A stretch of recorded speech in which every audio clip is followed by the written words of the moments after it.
a show that celebrates Kenyan and African dishes. Rusha. Wait. Be careful. Yes, because I've seen some fire jump there. That is called flambeing. Flambeing. So tukiona moto tujue ni flambeing. Crushed methi seeds. Kila siku soma kitu mpya. Mchele yetu iko sawa. Iko sawa. Tumalize. Sasa ni kwenda tukule. Napima. Hii ni chakula mzuri sana. Nzito kabisa. Salivate this delicious meal on your screen while taking notes for the recipe. Don't miss What's in Your Kitchen on KBC.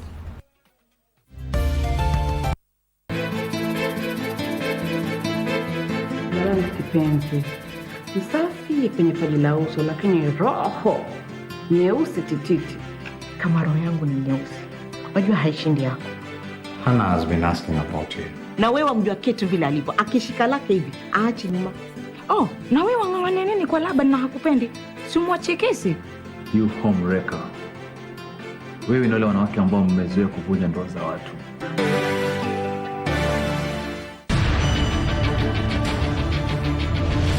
그게 누군지 궁금하지 않아요? 뭐, 내가 아는 사람이에요? 이름 왕정남, 나이 40세, 절도전과 6범. 그게 누군데요?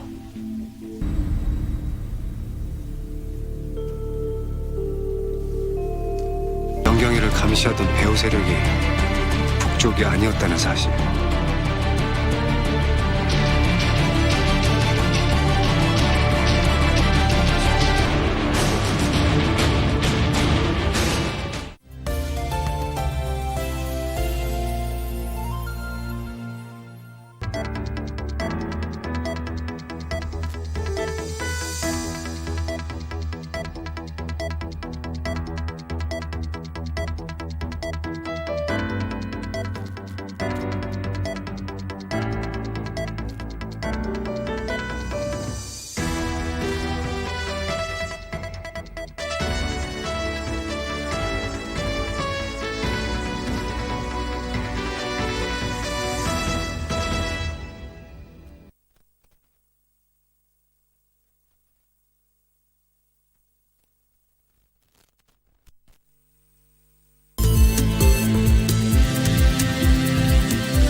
It is indeed the 30th day of August 2023. Good afternoon and welcome to KBC Lunchtime News. My name is Bentroy Joel. Lucy Mwaura will be our sign language interpreter for this live newscast. Now straight to the news. We first of all begin at the Bomas of Kenya, where the National Dialogue Committee is currently having a sitting, and currently speaking is Kalonzo Musyoka. Let's first of all listen in before we have a closer look at our news items. We're going to move very, very fast. A lot of work will be happening also. I think sometime we've agreed on the work plan again, the dates and everything, and when to have stakeholder engagement, for example, that is clear. And so we're ready to sign, we're ready to go. A lot more work remains to be done. And therefore, when we call on the stakeholders, I'm sure every Kenyan will know their stakeholders. Thank you. Thank you. Maybe before we sign, the only other issue, as has been mentioned by His Excellency, we appreciated the work that has gone on in Parliament, both houses. The Senate passed the motion yesterday without any amendments, as passed by the National Assembly. And that therefore puts in motion the 60 days that we say. Then we have appreciated the Senate for the work they put in yesterday, and recognize that now our 60 days begin ticking from yesterday. And that is why we reaffirm our commitment to complete this process within the set timelines. With that, I think... Unless I have any questions. Yes, question? Is that Apollo? Yes, it's me. As far as the agenda of the talks is concerned, maybe what are the issues of priority? Do you have maybe like what you're going to start with? And when you talk about IBC, telling the selection panel to take note, how are you going to deal with the selection panel? Will it be suspended or what will happen, given you're tackling the issue of IBC? I think to begin with, Apollo, on prioritization, sorry, we didn't mention, we have adjourned to Friday this week at 10 a.m. to allow the Secretariat and the technical teams to work on prioritization of the issues and guide us on how we prioritize what issues do we begin with, so we'll be able to communicate that decision once we meet again on Friday. On the question of whether we are able to stop the selection panel, we are not writing to them to stop doing their work. It's just to take what has been described by the Honorable Eugene Omalo in our meeting as judicial notice of the ongoings of this national dialogue team. Therefore, even as they progress their work, then they take note that it's part of the issues that we are engaging on. And for sure, I am certain when we begin to engage with stakeholders, those are among the stakeholders most likely that we'll be engaging with. Thank you. Sawa. On the statement of issues, I think you'll be able to see those issues once we send the document. It's one of the documents that we'll be giving to you to relate to the public. On the issue of the judicial notice that you're giving to the selection panel, the law provides for the constitution process of IEBC. Do we then anticipate that this committee will come up with an amendment to the Elections Act on how then this panel can reconstitute the polls body, because that judicial notice, without saying you're technically telling the selection panel. Those are live pictures from the Bomas of Kenya, where the National Dialogue Committee is having a sitting and they are responding to questions from the members of the press at the two co-chairpersons of the joint sitting, where we are having Kalonzo Musyoka and also Kimani Ichung'wah there. They've talked about, of course, that being anchored in law after being passed by both houses yesterday was the time for the Senate to pass that amendment. And they have talked about they will be having 60 days, but now they say they have 59 days and they are working towards that. We'll be getting more from Giverson Maina a little bit later. From the Bomas of Kenya, we cross over to the JKIA. As you can see, my colleague Trevor is on standby to give us a feel of what is currently happening. Remember, we are having a committee that had gone there to establish exactly what happened last week when we had a power outage that froze all the actions at the busy airport. Over to you, Trevor.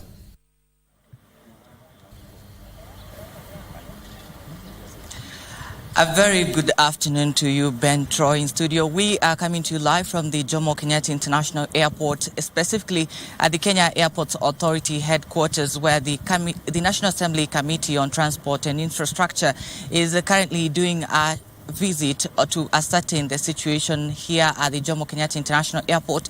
This follows the power outage and the total blackout that saw East Africa's biggest and busiest airport go on a total blackout on Friday night. And here with me is the committee's chairperson, Honorable Kariuki Macharia, with me here, joining me. Allow me to introduce him. Thank you so much, sir, for joining us this afternoon. Please kindly bring us up to speed with why you have scheduled this visit today and your deliberations of the day. Thank you. We are here as a Committee on Transport and Infrastructure to ascertain the happenings on the night of last Friday. Exactly why the entire JKIA was engulfed in darkness, and who did not do what they were supposed to do, and why were we in such a situation. The committee want to understand, did the MD of KIA do what he was supposed to do? Did the Ministry of Issues have anything to do with what happened? So as a committee that majorly deals with oversight, we want to get the facts right so that we can help Kenyans understand why we got into this situation and how we can avoid falling into the same situation in the coming days. This is, like you said, this is the biggest airport in East Africa. We cannot afford to be in such a situation where the entire place is closed down and aircrafts are diverted to elsewhere. We want to clearly understand what happened. All right. Honorable Chair, allow me to interject and bring in the acting managing director, Henry Ogoya. Yes, Ogoye. Ogoye, thank you so much. Yes, please tell us, we are currently at the generator station M. What happened here on Friday night? On Friday night, normally we have a backup power which backs the supply in the event that the national grid goes off. What happened was that the generator which was supposed to back up misfired, and it could not come on board at the right time. So it had to be loaded sequentially in a manual manner for it to come back to service. And it took 1.5 hours for that one to be done. What was the issue? Was it that it had not been properly maintained? It is not a question of maintenance. I think it was just a system problem because we have monthly testing to ensure that they are in a working condition. So it is something which we are also investigating to find out what needs to be done going forward. But the future is bright because we have some 2 new generators which were installed but are not been commissioned. Commissioning means that you put them in a workable condition, putting in the cooling system because they are heavy-duty facilities. So we have contractors on the ground, and now we'll be having a backup of around 8 MVAs as opposed to the demand of 6 MVAs. So within the next 2 weeks, we'll be in a very safe condition to sustain operations in the event of power blackout. All right. Honorable Chair. To that, what we have told the management of KA is that they need to up their game. We cannot afford to lose revenue and lose our image as a country. This is the gateway. This is, like your sitting room where you want to show your face. And I think, like we have said earlier, we want these gentlemen and ladies to do their best to make sure that JKI, maybe you can allow one member on the PS to say something. Okay, the PS is here. Please, just a minute, under a minute, please. Mimi nataka kuzungumza kwa Kiswahili hapa. Kusema kwa leo katika tuko hapa kama kamati ya uchukuzi ili kuweza kuchunguza yapi yaliyotokea siku ya Ijumaa. Na tumekuja hapa kama kamati ili kuwajulisha Wakenya kwa sababu airport hii inakuwa ni airport kubwa sana katika regional yetu ya Afrika. Na tukiangalia karibuni sana kutakuja wageni wakubwa sana ambao watakuja kupitia kwa airport hii. Kwa hivyo tunamshukuru chairman na kamati yote na PS wetu na watu wote ambao wako hapa ili kujaribu ni kitu gani ambacho kimeweza kutokea, lakini kama committee tutafanya uchunguzi wa kina ili kuona jambo kama hili lisiweze kutokea na lisiweze tena kuona kwa limeweza kupatikana majibu ya kisasa kupeana kwa Kenya. Asanteni sana. Shukran sana. Ben Troy, thank you so much. We'll come back to you later on, but we'll have the PS speak to us in our subsequent bulletins. We'll be having that more in our subsequent bulletins. For now, it's back to you in studio. So much, Trevor, there at the JKIA, the PS. Also, we have airport officials, and also we have members of the Transport and Infrastructure Committee of the National Assembly establishing exactly what transpired at the JKIA last week on Friday when the country had a power outage. But they have mentioned 2 things: that on Friday night the backup generator misfired and it took about 1.5 hours to restore power to that, and they say that they will ensure that this never happens again to the busiest airport in the region. And from JKIA, let's now cross over to Western Kenya, where I can see my colleague Wycliffe Okech is currently on standby. Remember, the head of state, President William Ruto, has been having a 5-day working tour of the Western region, and today is no exception. And as you can see, everything is set. Maybe Wycliffe, you can paint a picture for us. Well, thank you so much, Ben Troy, back in Nairobi. Like you've mentioned it, this is actually the 5th day of President William Ruto's working tour of Western Kenya region that began on a Friday from Busia County. And today, the President is finalizing the 5-day working tour here in Kakamega County. As we speak with you right now, the President is holding a meeting with the farmers from Kakamega County, that is at the Kakamega State Lodge. The President has been operating from the Kakamega State Lodge for the last 5 days during this working tour. And right where we are, this is Navakholo constituency, specifically, this is Navakholo Kenya Medical Training College, when he leaves that meeting at the State Lodge, he will come here straight to commission this particular institution. Earlier on, we updated our viewers on the number of KMTCs that have been operating from this region, and now this adds to that list. And actually, the president will officially commission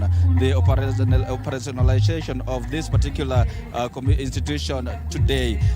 According to the program that we are in the hold of the president's itinerary, after that meeting with the farmers, he will come here to commission this institution. Thereafter, he will head straight to Likuyani constituency, still in Kakamega County, to break ground for the construction of Kakamega County Aggregation and Industrial Park. Remember, this will be the fourth park that the president is commissioning. There is one that was commissioned in Busia County, another one in Nyamira, and another one in Bungoma County, and of course, this will now be the fourth one. Remember, this is an initiative between the two levels of government, just to ensure that the produce from the farms do not go into waste. And the president will, of course, address a gathering that is already, the crowds that are already gathering here is basically, my colleague behind the lens can basically show you the crowd that have already been gathering here since morning, just waiting for the president's arrival so that they can be addressed by the head of state. Right now, what's happening, just a little bit of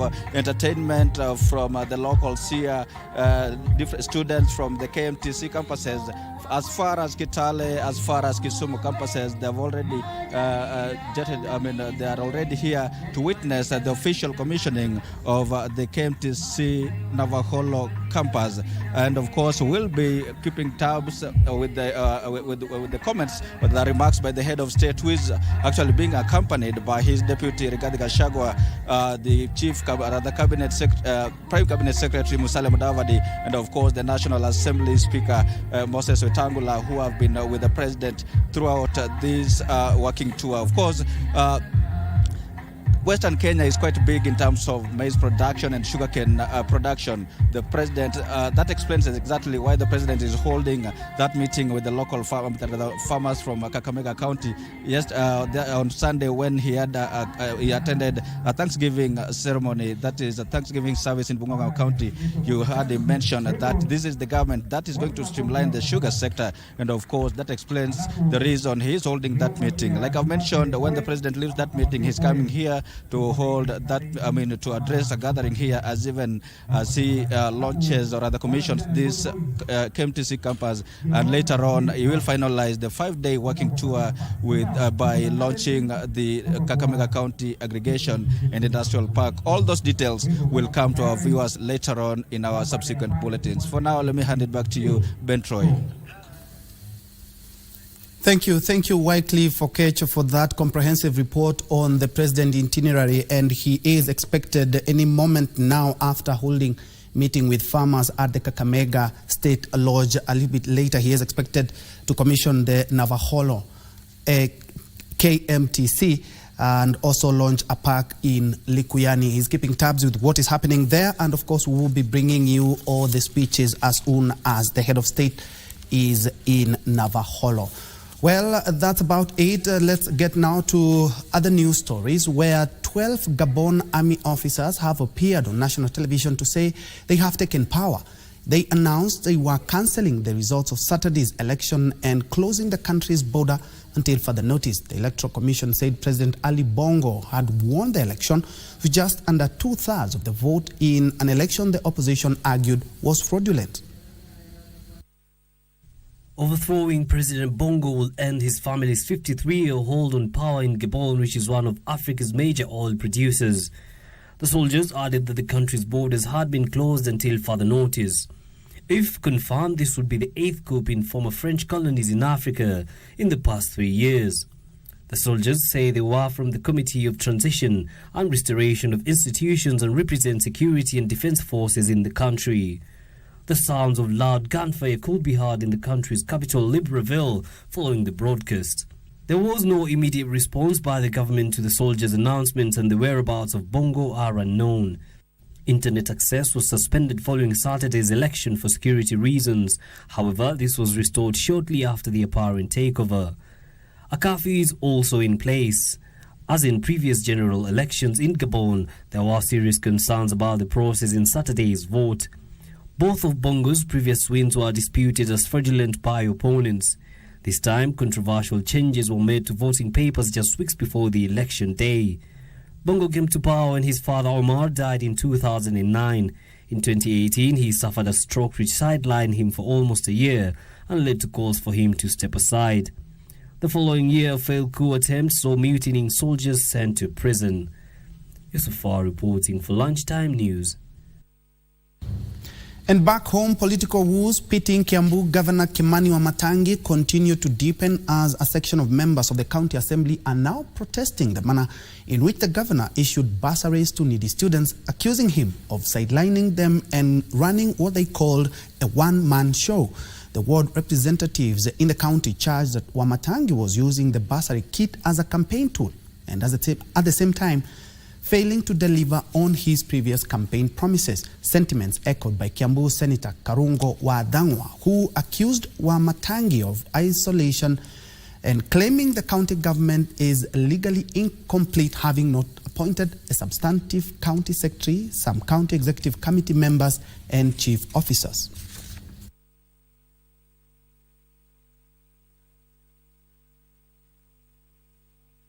Committees za basari ambazo zimeundwa kikatiba na kisheria ambazo zinafaa kuwa zikipeana hizi basari, na ingekuwa rahisi kama vile tulifanya wakati ule mwingine, hizo basari committees ziitwe katika headquarter, wapatiwe checks, wakuje wapatie wananchi wao karibu na mahali wananchi wanaishi. Nothing should condemn the MCAs when they exercise their mandates, when they exercise their right to work for the people of Kiambu County. Yes, I know that there is an issue in our county and the governor is working in isolation. So mine is to thank the MCAs of Kiambu County because they have now started doing what we voted them for. In other news, GEM Member of Parliament Elisha Odhiambo has called on President William Ruto to extend the crackdown he has initiated in the sugar sector to the energy sector. Odhiambo lamented that the cartels in the sector, if not tackled, will see the economic collapse due to high electricity tariffs that make life unbearable. Speaking at Wangai in Siaya County, where he disbursed bursaries worth 12.9 million shillings from GEM Constituency Development Fund to over 2,890 beneficiaries.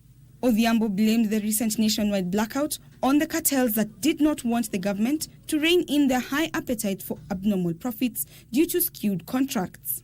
I want to ask them, whatever they do, the reduction in the price of electricity must come to fruition. The GEM legislator said that any attempt by the cartels to frustrate the efforts to bring down the cost of electricity will come to naught, as legislators were committed to easing the burden that Kenyans have to bear due to the high cost of electricity. I want to encourage the president, the way he has started dealing with the sugar cartels, let him equally deal with the electricity generating cartels. Joan Junge for Lunchtime News. In other news, learning in different parts of Kabuchai constituency is at a risk of being closed due to the pathetic situation of the schools in the area. According to a survey done, cracked and fallen walls in schools threaten the lives of the learners and their teachers. Parents are now calling for immediate intervention to help learners and their teachers have a conducive environment for learning. This is the situation at Mikayo Friends Primary School in Kabuchai constituency, Bungoma County. Several cracks on the classroom walls, making it difficult to know which one could be the entry or the exit point to a classroom. The structures are in a bad state. For the ECD, they started building here, but it had to stop. They had just reached the window, but they have not finished it. So there is a problem with that one. So it has forced us to use the muddy classes, but the classes are very much congested. The gaping holes in the classrooms make the environment no longer conducive for learners and their teachers. The senior head teacher, Daifas Wafula, said they had sent the school management committee to meet the area member of parliament over the pathetic situation of the school, but were yet to receive his response. Ikiwa ingetakuwa mvua nzito nianze kuinua hii kitu. Huwa tukiomba Mungu kwamba hata kama itakuja nzito yenyewe ya baridi, ikute kama wanafunzi na walimu wameenda nyumbani. Orezi ikanikosa accident hiyo. Kwa sababu mbunge alituahidi kwamba atakuja kufanya hiyo kazi. Tujengea majengo haya 8 classes. Sasa bado tunaongoja. He called on the government to urgently address their concern, lamenting that some classrooms were also overcrowded. This seating arrangement, according to KBC, are supposed to be round or facing each other so that they can discuss when you give them a question. And still on education, in a bid to bring back the lost glory of education in the semi-arid Mbeere South constituency in Embu County, education stakeholders have come together to strategize on how to address challenges facing the sector. They are proposing changes, among them the approach in training learners to ensure they attain the proper skills required. At a consultative forum that brought together teachers and other stakeholders in Mbeere South, teachers exchanged ideas on how to handle the syllabus for better learning outcomes. The lack of skills by learners to tackle examination questions was identified as one of the biggest challenges. It's not really being coached or grilling them to just pass exams, no. It is being able to pass or to prove through examinations that they have actually covered the syllabus and they have learned what they were supposed to learn, and so they should be able to answer the exams properly. We also feel that those factors like the monitor issues to be used to be able to help the children not to talk the mother tongues and the Shengs should also be brought back so that at least they're able to control the usage of those broken languages and also Sheng in the schools. Because the more you use the Sheng, the worse you become in writing grammatical English, and also in work which requires proper language and its Institutions were called upon to ensure that practical lessons are inculcated during studies. If it's a topic like machines, then the children will interact with the wheelbarrows to identify where the fulcrum is, where the load is, and the pivot. And because this time now they were taught theoretically, then we expect them to do a lot of practical work. The area member of parliament said that his office, through the National Government Constituency Development Fund, would enhance the school feeding program so as to ensure retention of learners in school. And we see how we can encourage the students to love school because they'll be having the good things they won't like to have, even at home. That is, of course, proper feeding and also a good learning environment. Nancy Okware, Lunchtime News. Away from education matters, the KCN Nyamira County's Women Caucus has vowed to fight socio-cultural impediments preventing them from enjoying their constitutional rights and self-advancement. At an annual consultative forum in Kisii Town that drew over 200 delegates, women leaders agreed to champion the welfare and seek more representation. They also condemned perpetrators of outlawed cultural practices such as female genital mutilation, which compromise the quality of education for the girl child.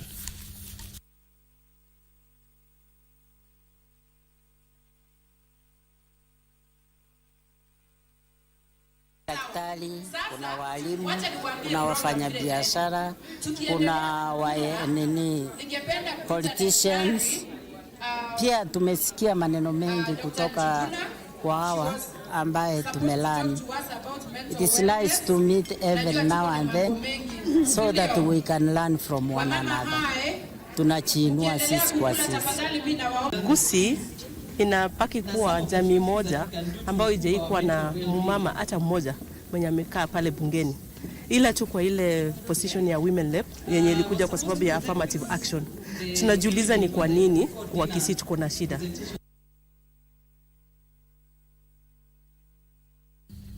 Very well, at about 28 minutes past the top of the hour, we are due for our break. But on the other side of this break, I'll also be having some business news and also having a candid interview with Eric Mwangi, who is the CEO of Maridadi Motors, on the 10% VAT on imported vehicles and also the future of electric vehicles in the country. Make sure you don't miss that. Let's have that break. Be right back.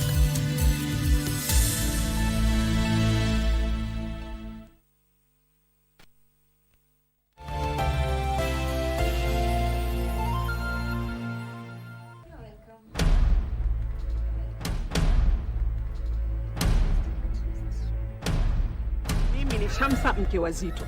Zito aliniambia kuwa hana mke, mimi sitaki kujua. Kiza Jamal. Shamsa is my wife. Achana naye. Sawa. Zito kufa kuzikana. Zuri. Zuri.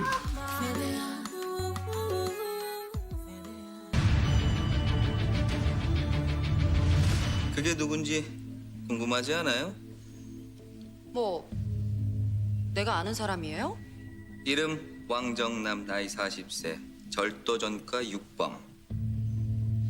그게 누군데요?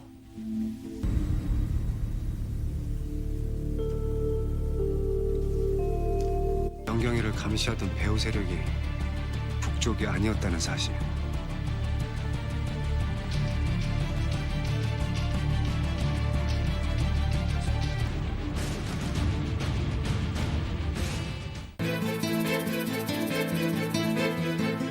Kipenzi, msafi kwenye paji la uso, lakini roho nyeusi tititi. Kama roho yangu ni nyeusi, wajua haishindi yako. Hannah has been asking about you. Na wewe wamjua Ketu vile alivyo, akishika lake hivi aachi nyuma. Oh, na wewe wang'ang'ania nini kwa Laban na hakupendi? Si umwachie kesi. You homewrecker. Wewe ni wale wanawake ambao mmezoea kuvunja ndoa za watu. Vijana chapa kazi wenye nguvu za ziada. My youth, uko na talent ya kusing, spoken word, kucompose jingles ama any other unexploited artistic talent. Gava through Ministry of Information, Communication and the Digital Economy na KBC sasa wamekama up na project ya kupromote usanii called Studio Mashinani. Hizi ni studios ziko grassroots and they are fitted with high quality state-of-the-art equipment where you can produce quality audio and video music content for free. What's more, wanaoffer mentorship na talanta yako itakuwa promoted on KBC Channel 1 TV, Y254 na radio stations za KBC. Tembelea Studio Mashinani huko Comarox, Langata, Sauti House Mombasa, Kirwara huko Gatanga, Kitui next to Manyanyoni Chiefs Camp na Kisumu City wako hapo KBC station. Usilalie talent. This is your chance to commercialize and popularize your talent through Studio Mashinani.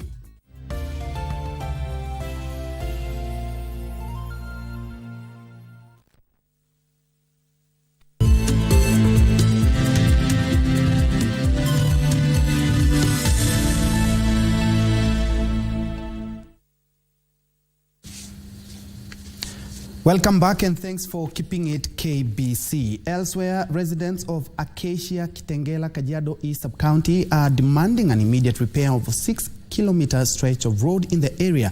According to locals, the road, which has been allocated $3 million for maraming in the 2021-2022 financial year by the county government, is an alleged cash cow to some rogue county officials. They further said despite raising alarm with the concerned county officials, the contractors do a shoddy job, leaving them to suffer. A fund drive as members of this community to raise some money so that we could address the issue of the road, because it was so deplorable. We were getting stuck on the road. Vehicles could... We came together as a community and we raised some money. Na huu ni mwito wetu kwa county hata national government through the constituency, ili tuweze kushughulikiwa hii barabara itengenezwe. Saa hii kukinyesha, hii barabara itabidi ifungwe na haitaweza kutumika. Atuwekee mara mata ikuwe soft kama wajeka lami, lakini watuwekee tu barabara ikuwe vizuri. Ili hata naona ndudisi yetu kila saa inatoboka mguu, inapigwa mshumari. So ile pesa unapata inakunyua hata na hii mara mfili unasungusha moshi hapo unaona. Kiambu County Department of Environment and Water Bodies has started pegging and marking of the riparian areas in a bid to discourage farming very close to the water source. According to Environment CEC David Courier, those farming riparian land are required to maintain a 10-meter distance from the rivers to avoid contaminating the water flowing downstream. The county government, in conjunction with Kiambu Water and Sewerage Company, is sensitizing farmers against misusing Kamiti River, which supplies water to Githunguri and Kiambu sub-counties.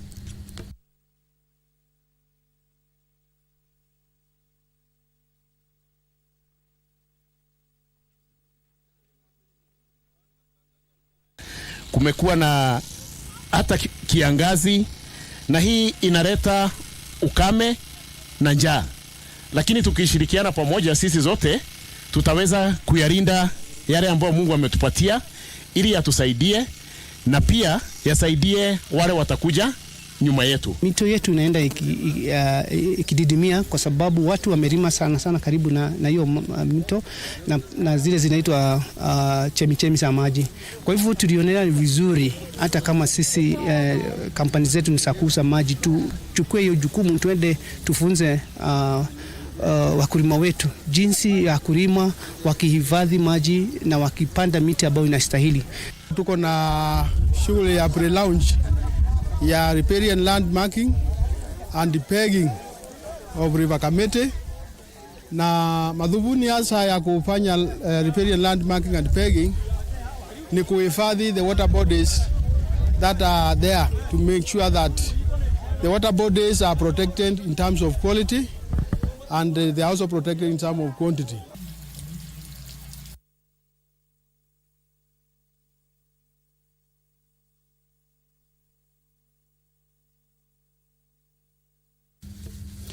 Moving on, a community-based organization based in Laikipia County is sensitizing the local community on the importance of using reusable sanitary towels as opposed to disposable ones, which are non-degradable, hence posing a major threat to the environment.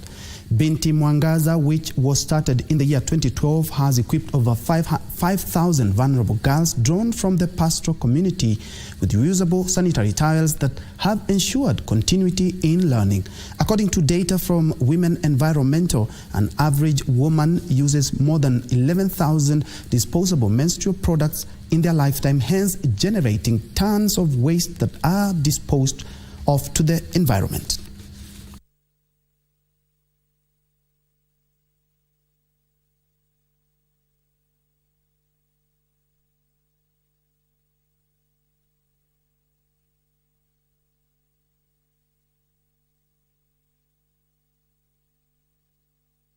Tunasaidia kutengeneza hizo pads juu ya wasichana wenyewe hawawezi kujikimu kupata hizo pads.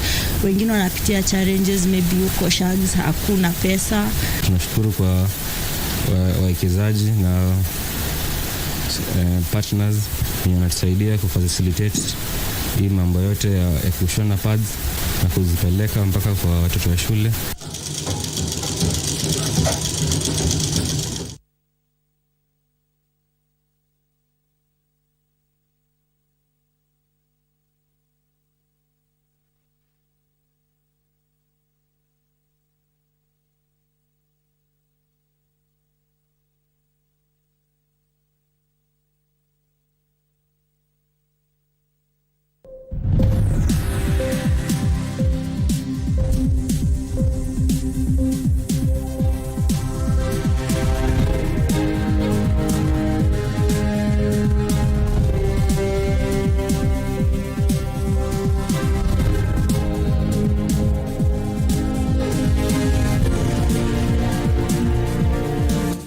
In business, Bata Group and SOS Children's Village targets to raise 1.4 million shillings in the next 2 months to help capacitate disadvantaged children and youth in Kenya.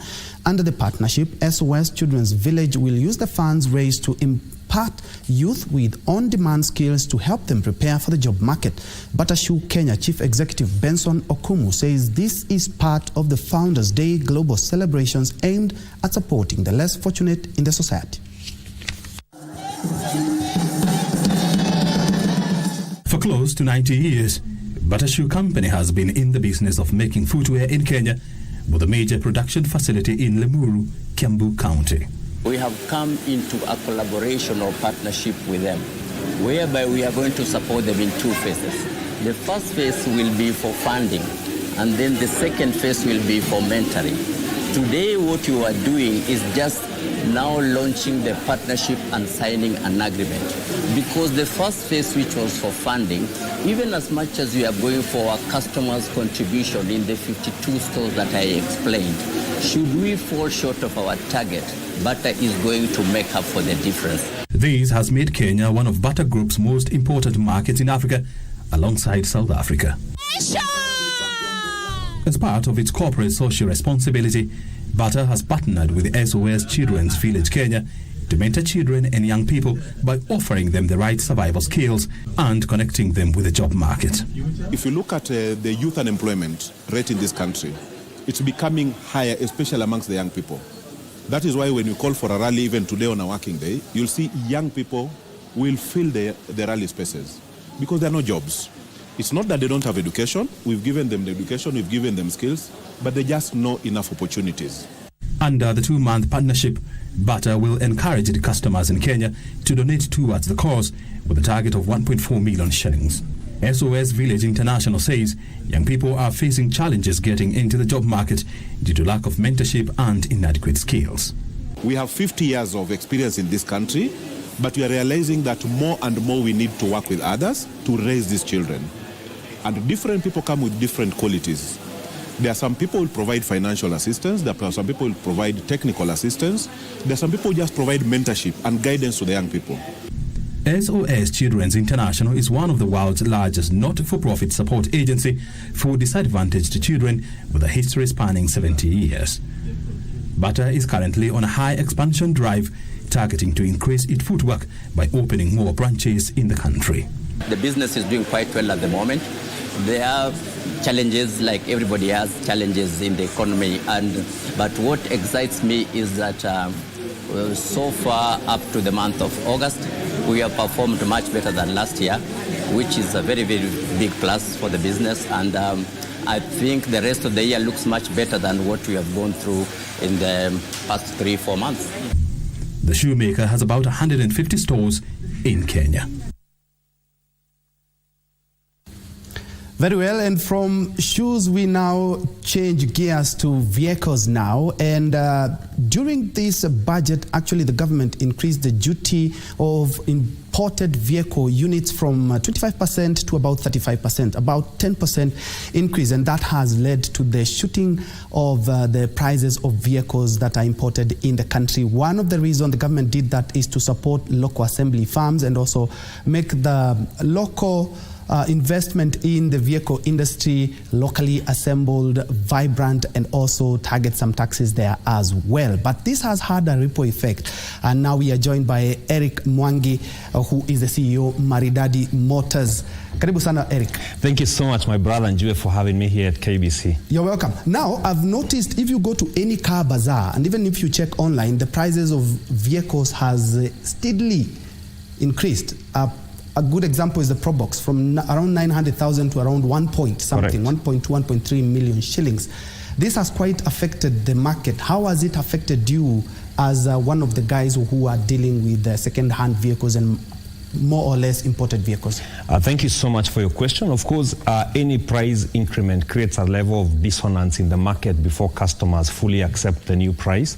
And you ought to remember that we were coming from the COVID season, where prices for motor vehicles had been affected by other factors. We all know that production of brand new vehicles was highly affected during the COVID season, and therefore it meant that there was already a shortage of brand new cars, and therefore a lot of people in the developed world were holding on to their old vehicles. You ought to remember that the only way we get good supply of used or pre-owned vehicles from the markets that we buy from, we are able to get this supply because people are able to get new cars in their market, and therefore they release the old ones.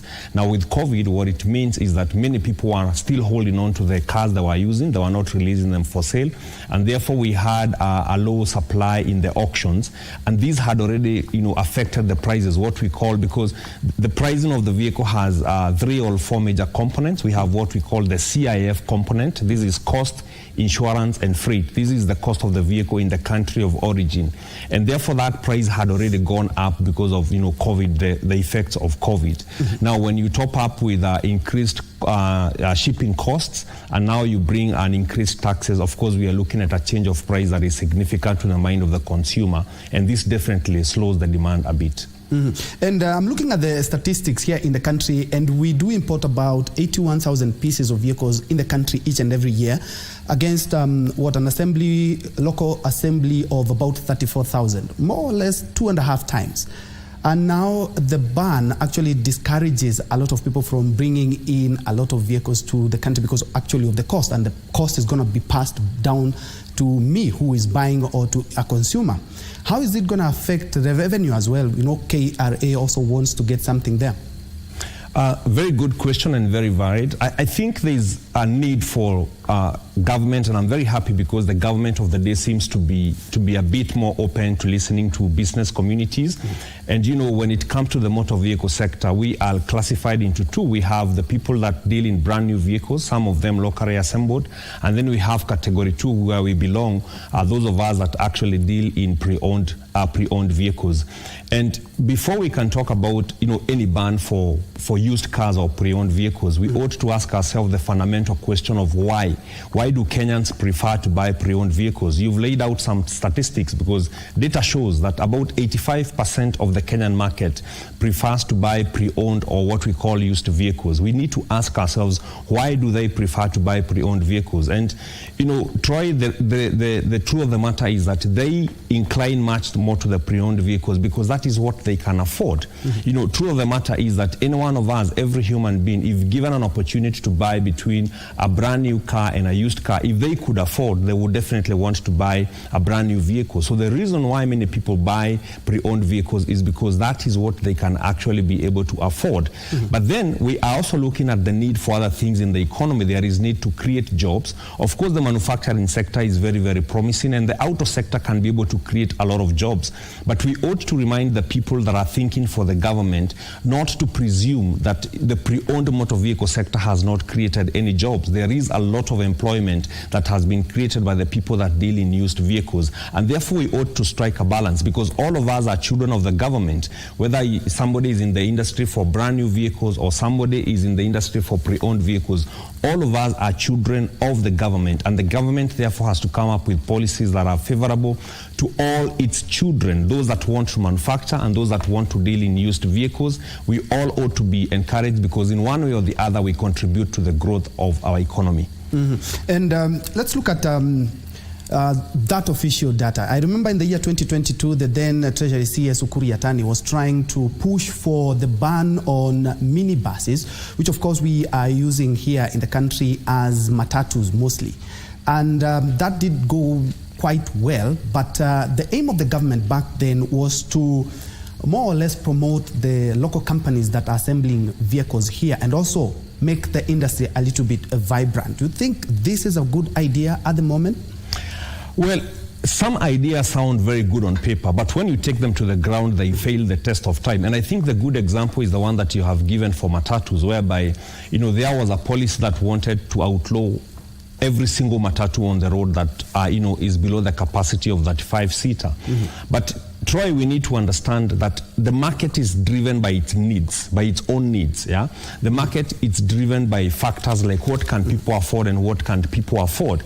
Sitting down in a boardroom to come up with a policy that says that anybody that wants to invest in a matatu can only invest in a matatu that carries 35 people, you know, sounds brilliant, it sounds smart, it sounds progressive, but when you take it to the ground, it doesn't work because we ought to understand, for example, now, if you look at how the transport sector, the public transport sector is organized, if, for example, you're looking at a bus that carries people from CBD, Nairobi, and it takes them to, say, Embu town.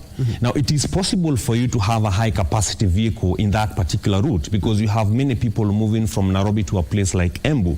But how about Embu to a smaller town? You know, you will find that in that particular scenario, you cannot be able to work with a high-capacity vehicle. So even after sitting down to come up with policy, and even though we recognize the need and the desire for the government to advance, you know, how we do things, I think it is going to be absolutely necessary for the people in government to be able to consult the people on the ground and be able to ask, you know, is this what you need? Is this what the market can be able to afford? So that we do not end up coming up with policies that look good on paper, they look smart on the boardroom, but when you take them to the ground, they actually fail the common sense test. All right, and because of the interest of time, I will switch to electric vehicles. Quite the uptake, and even the hybrid vehicles, the uptake has not been quite what we expected. And bearing in mind that we are also conserving the environment, the uptake has been quite slow, and especially not only in Kenya, but in developing countries. What do you think this is the reason?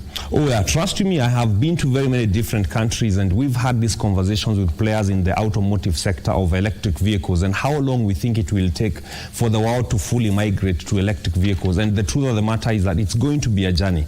It's going to be a process. It's not going to be, making a cup of tea or a cup of coffee.